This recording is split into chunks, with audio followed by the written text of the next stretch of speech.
ফুটবলের মাঠ কাঁপানো জনপ্রিয় জার্মানির বিশ্বকাপ জয়ী তারকা ফুটবলার মেসুত ওজিল এবার তাকে দেখা যাবে রাজনীতির মাঠেও।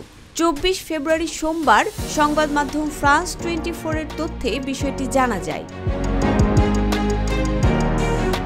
জানা গেছে, ক্ষমতাসীন দলের সাথে তুরস্কের রাজনীতিতে যোগ দিয়েছেন প্রাক্তন এই ফুটবলার। তুরস্কের প্রেসিডেন্ট রিসেপ তাইপ এরদোগানের justice and development party AKP দলের সদস্য নির্বাচিত হয়েছেন তিনি।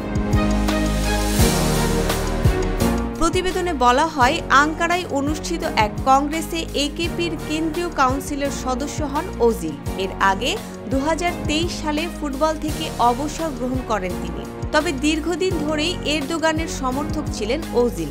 ২০১৯ সালে যখন সাবেক মিস তুরস্ক আমিন গুলসকে বিয়ে করেন ওজিল, তখন তার বেস্ট ম্যান হিসেবে বিয়েতে উপস্থিত ছিলেন এরদোগান।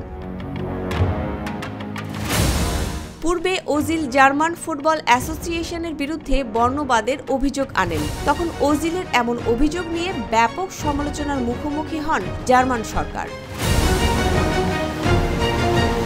উল্লেখ্য, ২০০২ সাল থেকে তুরস্কের শাসনকারী রক্ষণশীল দলের প্রধান হিসেবে নবমবারের মতো এরদোগান পুনর্নির্বাচিত হন।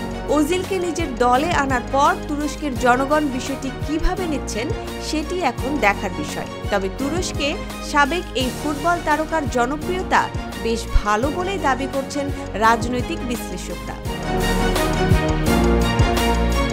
মুসবা আলিম তিন্নি, জিটিভি নিউজ।